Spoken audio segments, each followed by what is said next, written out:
Wow, look at the pricing for these pomegranates. Awesome.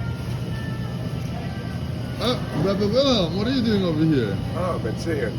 Follow me. It's Erev Tu B'Shvat. Yes. And remind him. Anyway, see the Tu B'Shvat specials? We're looking for the Tu B'Shvat special. Where's the Rabbi Wilhelm special? Which Divitir is going to share with us today? Okay, let's make.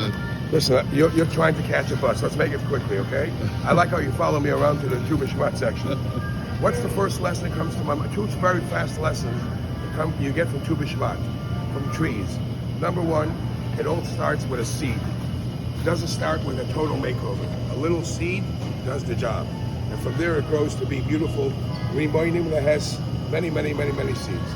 Number two is the trees have to have the power to withhold any turbulent winds, any winters and summers and heat. If you just commit a little bit, just strong, you're gonna grow up to be and produce beautiful fruit. That's the first lesson of Tu B'Shvat, the first couple lessons of Tu B'Shvat. But I do want to say, this week's parsha is overloaded. We have Yetzias Mitzrayim, we have Kriyas Yamsuf, we have Mun, we have Amalek, and it's also called Shabbos Shira. I want to make two fascinating points about Shira. Shira means to be, to sing and be excited that you're Jewish. You know why by the Maisa Egel it says that the Yidden came out in Mechilis, whereas the women didn't?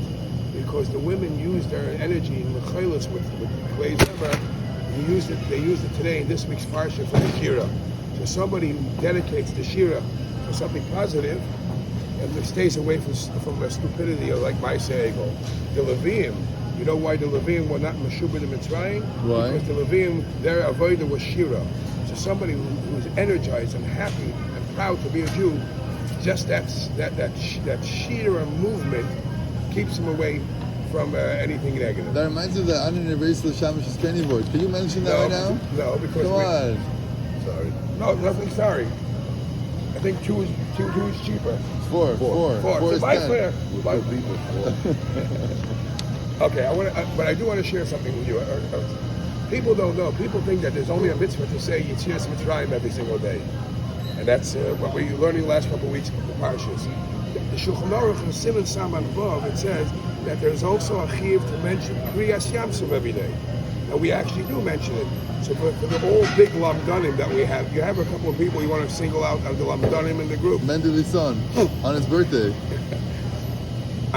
We mentioned Kriyas Yamsuf in Shachris and in Ma'ariv. In Shachris we mentioned Kriyas Yamsuf and Emes V'Yatziv. By V'Yatziv we say over there. And in Ma'ariv it's Emes V'Amunah. So I'm going to point out there's one difference. For all the learned people, the Seder that's mentioned in Shachris and the Seder that's mentioned in Arvis is completely different. In Shachris you say, V'Zeidim Tibaita, you sunk the wicked, and then V'Yamsuf Lam B'Kaita. So it looks like the sinking came first. In Ma'ariv we say, Hamavir Bano B'Gizra Yamsuf, and then Vesrit Fayim V'Seinei Tiba. Why? Why the order switched? So I'll leave it to Reb Chaim, to Reb Levi Kunyan, or I didn't bother for a long time, or Shaki Deitch, it's Hashveda Shaila.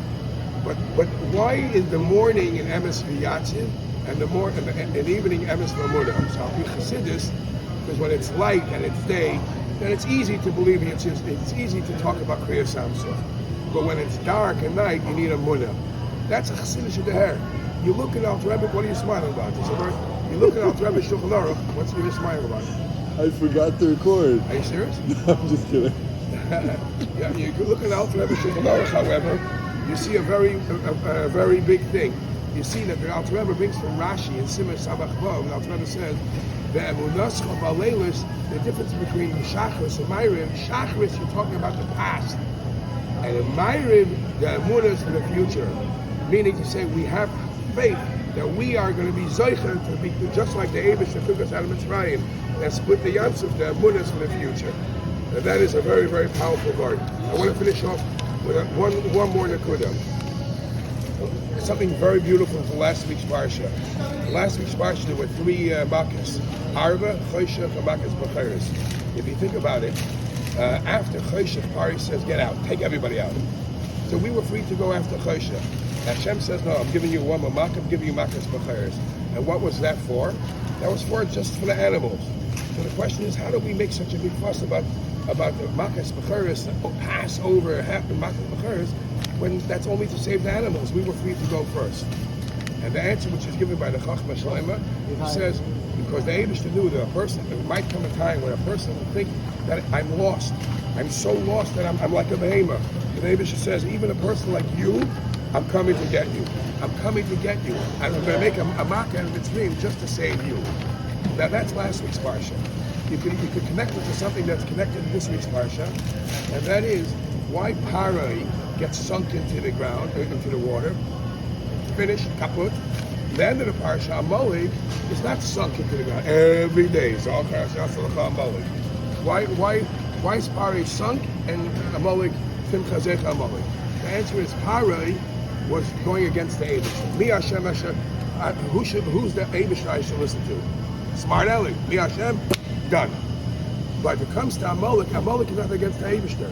Amalek is hitting the vulnerable Jew. And he's saying, you're nobody. Oh, that's a struggle that every person has every single day. And every single day you shouldn't let yourself be vulnerable to Amalek. You have to remember to sing and dance and be proud that you're Jewish. Beautiful. Happy Tu B'Shvat.